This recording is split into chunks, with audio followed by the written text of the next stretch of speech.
Hey guys, welcome back to Tower of God New World. In today's video, I want to talk about the SSR Plus units and who my new top SSR Plus is. Now, I made a video before talking about Data Mashni, how I thought she was the best one. Listen, she is still very, very close, but I now definitely rate Zahard a bit higher. I use him a lot more often, even against red units, and I wanted to go through these. Now, I feel like you can argue either way for one of these two as being the most important SSR Plus, and right behind having one of them is going to be Evan. Now, let me go through the logic on that, and then I'll talk about why I want to talk about Zahard specifically in this video, because he did get an update in the patch. So I wanted to go through that because some people may have been avoiding him because of the way he was working, but he works so much better now, which is absolutely huge.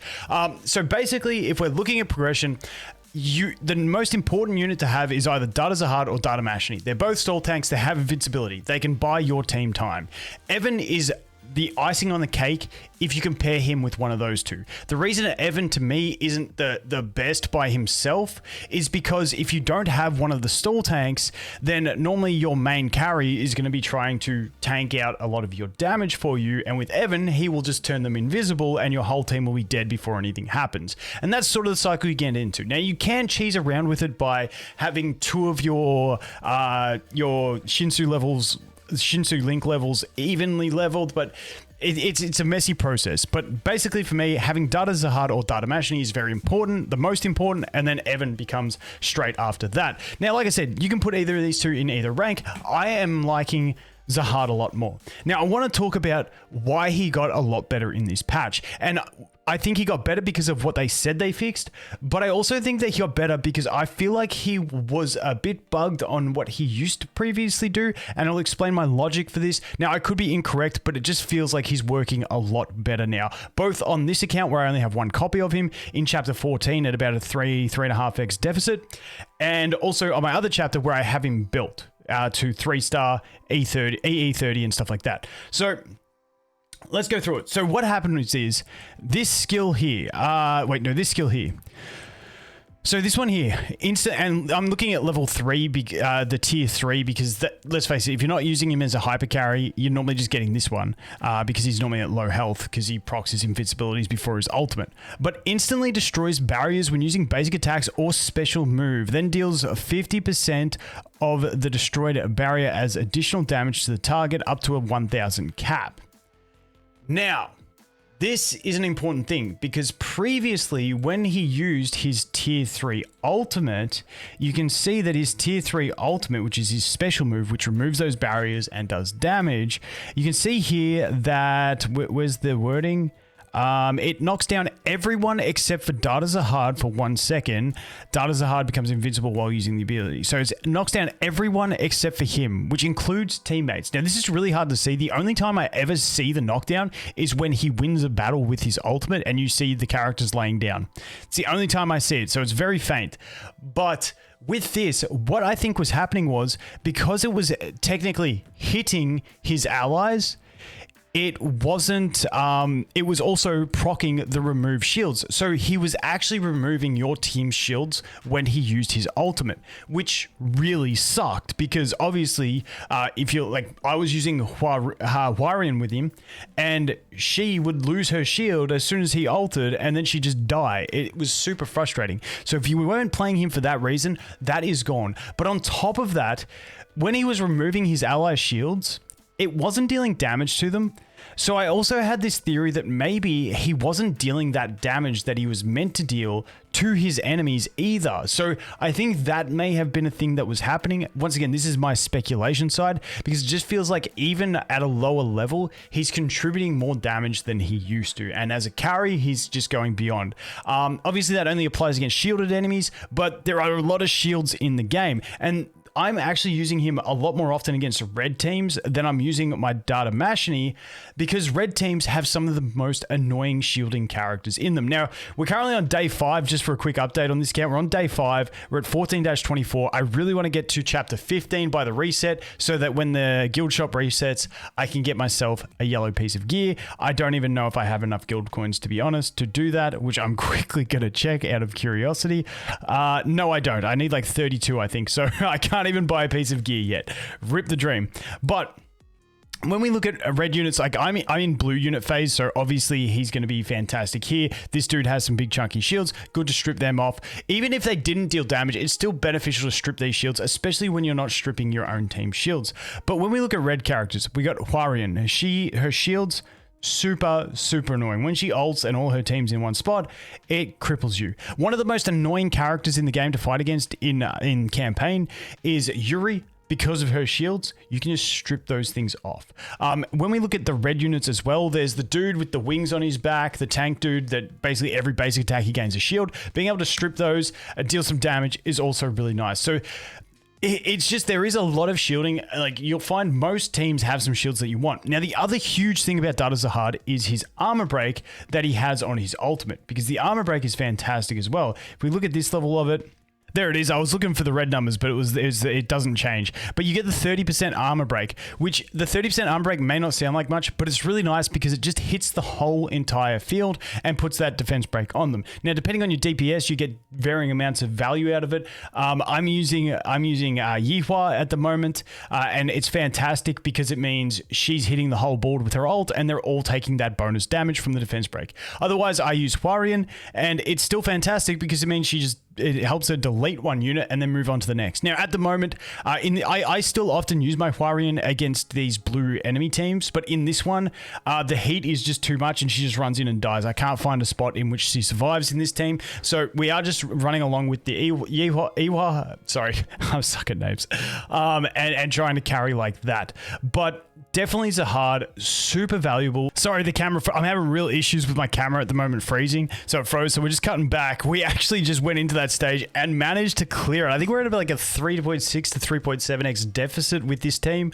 So we managed to clear it, but like I was saying, Dada Zahard, you can see here the damage that he dealt. Now, it may not seem crazy. Dude, I wish they zoom in on this shit because I can't see it to save my life. So he's at about 1 million damage and she's at 2.4 million.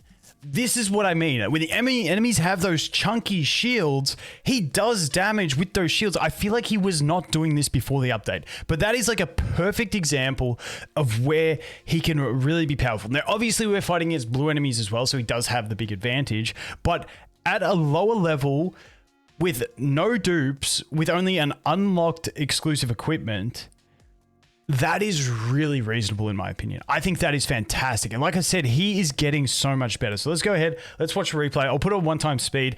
I'll skip the camera cuts because I don't take the camera off anymore when I play the game. It's just too overpowered. If you're not playing with the camera on, it's so busted. It's so busted. Also, I just wish there was like a better loading screen option, but... So this one you can see, I put him in to counter the pool guy. Now the cool thing with this is, with the pool guy, if that was Dada Mashni in there, he would have instantly procced her 10-second invincibility. Whereas with Zahard, he instantly procs the first transition, then Zahard stalls out for 2 or 3 seconds, and then we proc the second transition. Now there he goes ahead, he's going to strip any shields. I didn't see if there was any to strip there, but he gets that armor break on. And as you can see with Iwa, she's now pulsing all that damage, and those armor breaks are still on the enemies. So we've still got those armor breaks on, and she's pulsing all that damage and just absolutely melting the shit out of them, which is absolutely fantastic. And that is what I'm talking about. Once again, he did all that damage pretty quick. It was quite efficient in the damage. I didn't even see where it all came from, but a chunk of it is he does remove those shields from enemies, and he doesn't do it to your allies. And his damage since the update is just way better. Like, I feel like when they fixed once again, this is just my hot take. I feel like when they fixed the issue with him removing his ally's shield, like they fixed the other side of it with his damage towards his enemies. I don't know exactly how. I don't know exactly why, but it's a thing. And I feel like he's just gotten a ton improved in the new update, and he's just working so much better. So if you have him and you don't have Dada Mashni, you're using him anyway. But if you have him and Dada Mashni and you haven't been using him, definitely test it out. He is fantastic. And I've also been getting some great results with him on my other account, using him as a power leveled carry. But he was working at that before the update, and he's just working at it even more now. So absolutely fantastic. Now this one, you see, we didn't get the full board defense break just because he hadn't gone into his third phase. But hey, if he's not in his third phase yet, I'm pretty happy with that, knowing that we can go ahead and slap things things anyway. So, like I said, we'll see what kind of damage he had in this one. He did die at the end there, but that should be fine. Oh, no, don't let me die. Don't let me die, please. Yeah, okay. Dude's a real gamer. Just nukes you in one shot. All right, let's go. Let's see.